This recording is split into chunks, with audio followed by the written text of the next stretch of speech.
kulan wacan daawadayaal halkan waa National TV qodobada wararkeena caawa ugu waaweyn waxaa kamid ah ra'iisul wasaare Roble oo markii ugu horeysay faahfaahin ka bixiyay sababtii Imaaraadka Carabta loo leeyshiyay amarna siiyay laamaha amniga oo intooda badan aan ka amar qaadan sidoo kale Roble oo ka hadlay boobka loo geesto hantida shacabka ayaan warar idinkaga hayaa villa Soomaaliya oo faahfaahisay kulan qadka telefoonka ku dhexmaray madaxweyne Farmaajo iyo dhigiisa dalka Liibiya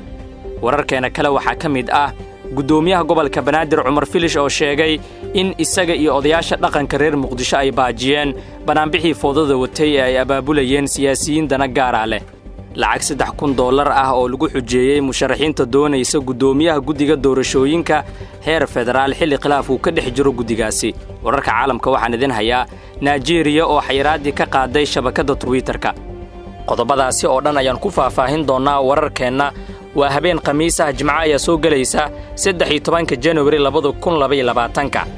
intaan faahfaahinta warkeena guda galin qadar yar oo nasiina ah warar noocee ah ayaa doonaysa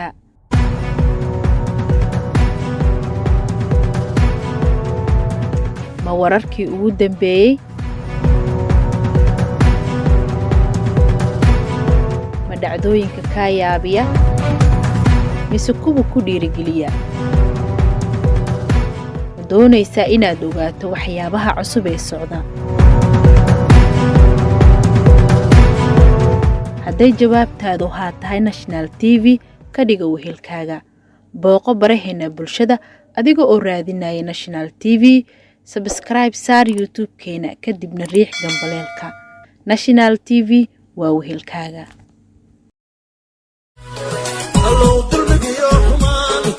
balaayada naga duqaado dalka loo hagaajiyo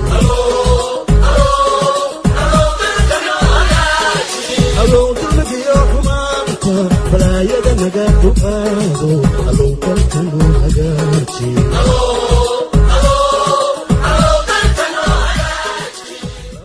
waa hagaagan ku bilaabo warkeena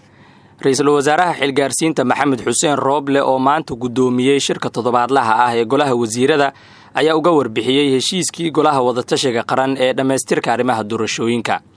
ra'iisul wasaare Roble ayaa sheegay in xukuumadda iyo dhammaan dhinacyada ay ka go'an tahay in doorashadu ay ku dhamaato xilligii lagu heshiiyay isagoo ka hadlayay amniga dalka ayuu Roble faray hay'adaha amniga in ay xooga saaraan sugidda ammaanka dalka isagoo faray laamaha amnigu in aysan ku milmin siyaasadda xoogoodana ay isugu geeyaan la dagaalanka argagixisada oo ah cadowga ugu weyn ee dalkeena hortaagan ra'iisul wasaare Roble ayaa sheegay in xukuumaddiisu ay ku dhaqmayso siyaasad arrimo dibadeed oo ku saleysan halka ay ku jirto maslaxadda ummadda Soomaaliyeed isagoo tilmaamay in aysan suurtagal ahayn in Soomaaliya ay colaadiso dalal ay kala dhaxeeyaan dana badan Roble ayaa sidoo kale golihiisa wasiirada faray in aysan sameyn karin xilka qaadis iyo magacaabis sidoo kale waxa uu ka digay inay galaan wasiirada xukuumaddiisa heshiisiyo iyo in si qalad ah uga faa'iideystaan marxaladda kala guurka ah ee uu dalka ku jiro waa qasab in mas'uuliyiinta ay ilaaliyaan nidaamka iyo kala dambeynta si loo dhowro habsami u socodka shaqo gudashada hay'adaha dawladda ma jirto cid qaadi karta xilka qaadis iyo magacaabis aan fasax looga haysan xafiiska ra'iisul wasaaraha yaan lagu degdegin xilka qaadis iyo magacaabis ayuu yiri ra'iisul wasaaraha ayaa sheegay in marnaba uusan aqbali doonin in argoosi ama beegsi gaar ah loo isticmaalo awoodda xukuumadda ayna tahay haddii la sameynayo xilka qaadis in lagala tashto xafiiskiisa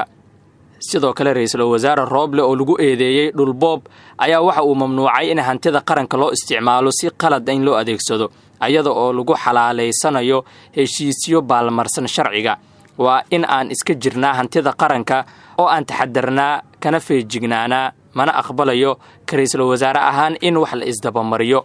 Roble oo dagaal xoogan uu kala dhaxeeyo madaxweynaha Soomaaliya Maxamed Cabdullaahi Farmaajo ayaa dhowr jeer oo hore waxa uu uga digay xukuumaddiisa iyo saraakiisha kala duwan ee ciidamada inay qaadaan tallaabooyin qaldan isla markaana uu isaga noqdo marjaca u dambeeya ee go'aamada ka gaaraya xukuumaddiisa si toos ahna looga amar qaadanayo asa ahaatee waxaa xusid mudan in dhammaan taliyaasha ciidamada aysan xilligan ka amar qaadan ra'iisul wasaare Roble waxaana dhammaantooda ay ku xiran yihiin ama ay ka amar qaataan xafiiska madaxweyne Farmaajo sidoo kale villa Soomaaliya ayaa ra'iisul wasaare Rooble ku eedeysay dhul boob uu ku hayo dhul ay leeyihiin ciidamada badda Soomaaliya iyadoo taasi ay jirto ayuu maanta ka hadlay arrimaha dhul boobka walibaahinta wararkeena ayaan ku jirnaa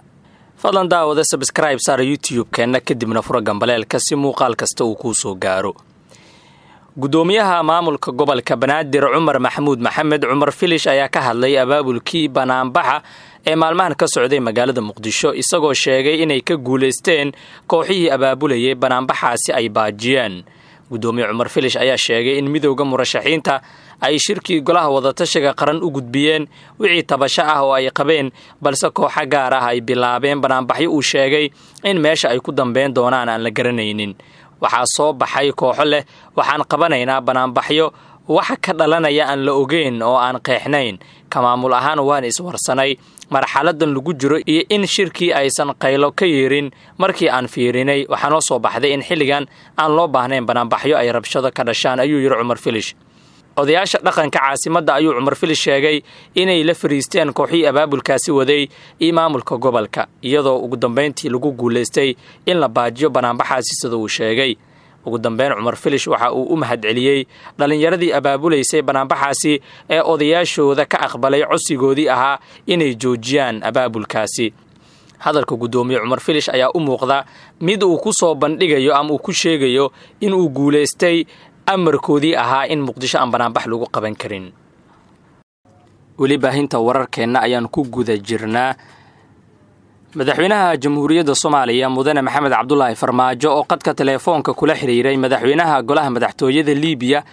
Dr. Maxamed Yunis Al-Manfi ayaa uga mahadceliyay doorkii uu ka qaatay dib u soo celinta muwaadiniinta Soomaaliyeed ee ku xanibnaa gudaha dalka Liibiya labada madaxweyne ayaa isla qaatay adkeynta xiriirka soo jireenka ah ee ka dhaxeeya labada shacab ee walaalaha ah iyo iskaashiga labada dawladood ee dhinacyada ammaanka xasiloonida mandiqada iyo la dagaalanka argagixisada iyo tahriibka Dr. Maxamed Al-Manfi ayaa tilmaamay ixtiraamka iyo qadarinta ay shacabka Liibiya u hayaan walaalahooda Soomaaliyeed isaga oo xoojiyay balanqaadkiisii ku aadanaa muwaadiniinta Soomaaliyeed ee ku xaniban gudaha dalkiisa dawladda federaalka waxa ay sanadihii la soo dhaafay dadaal xoogan ku bixisay dib u soo celinta muwaadiniinta Soomaaliyeed ee ku jiray xabsiyada shisheeye iyada oo haatan qaar badan oo ka mid ah ay si xorriyad iyo karaamo leh ugu nool yihiin dalkooda fadlan daawade subscribe sar YouTube-keena kadibna furo gambaleelka si muuqaal kasta uu ku soo gaaro sidoo kale like sar muuqaalka si ay dad badan u daawadaan markana guddigii loo xil saaray qabanqaabada doorashada gudoomiyaha guddiga doorashooyinka heer federaal ayaa shaaciyay xilliga ay dhacayso doorashada gudoomiyaha guddiga hirgelinta doorashooyinka war-saxaafadeed goordhow la soo saaray ayaa lagu sheegay in dhowaan la qaban doono doorashada gudoomiyaha cusub ee guddigaasi waxay guddiga qabanqaabada doorashada qabanayaan oo ay soo bandhigeen habraaca iyo sida looga baahan yahay musharaxiinta maalinta sabtida ah ayaa la sheegay in doorashada ay dhici doonto isla markaana musharaxiinta ayaa la amray gudoomiyaha doonaya inay xilkiisa qabtaan in ay soo shubaan lacag diiwaangelin ah oo gaaraysa $3,000 Mareykanka ah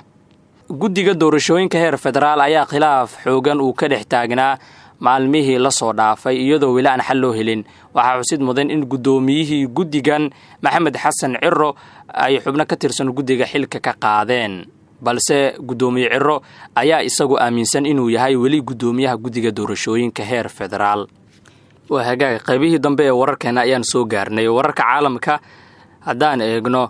dowladda Nigeria ayaa qaaday xayiraadii saarnayd barta Twitter-ka 7 bilood kadib markii in ka badan 200 oo milyan oo qof oo dalkaasi ku nool laga xiray shabakadan bulshada madaxweynaha Nigeria Muhammadu Buhari ayaa amar ku bixiyay in shaqada Twitter-ka ay dib uga bilaaban doonaan dalka maanta oo Khamiis ah sida uu sheegay agaasimaha guud ee wakaaladda horumarinta tiknoolajiyadda qaranka Kashifu Inuwa Abdullahi wuxuu sheegay intaasi ay ka dambeysay markii Twitter-ka ay ogolaatay inay buuxiso shuruudo ay ka mid yihiin inay xafiis ka furtaan Nigeria ayaa dalkeeda ka mamnuucday Twitter-ka 4 Juun ee sanadkii hore iyadoo tixraacaysa waxa ay ugu yeertay isticmaalka joogtada ah ee waxqabadyada masraxa awoodda u leh inay wiiqaan jiritaanka shirkadaha Nigeria mamnuucista Twitter-ka ee waddanka Nigeria ayaa waxaa ka dhashay dhaleecin loo jeediyay dowladda maadaama ay timid wax yar kadib markii shabakadan Twitter-ka ay tirtirtay qoraal uu madaxweyne Buhari soo dhigay kaasi oo uu ugu hanjabay inuu kula dhaqmi doono gooni-goosadka Nigeria luuqadda ay fahmi doonaan. Kashifu Abdullahi wuxuu sidoo kale sheegay in Twitter-ka ay ogolaatay shuruudo kale oo ay ka mid yihiin magacaabista wakiilka Twitter-ka ee Nigeria u hoggaansanaanta waajibaadka canshuuraha iyo ku dhaqankooda iyadoo si xushmad leh loo aqoonsanayo sharciyada Nigeria, hidaha, dhaqanka iyo taariikhda qaranka kaasi oo sharcigan la dhisay. Afhayeenka Twitter-ka weli wax war ah kama soo saarin warbixinta dowladda Nigeria. hagaag halkaas ayaan ku soo gabagabeynayaa warkii aad ka daawanayseen barteena YouTube-ka ee National TV. waad ku mahadsantihiin daawashada iyo la socodka wararkeena. inta ku kulmayno wararkeena soo socda waxaan idinkaga tegayaa sidaas iyo nabadgelyo.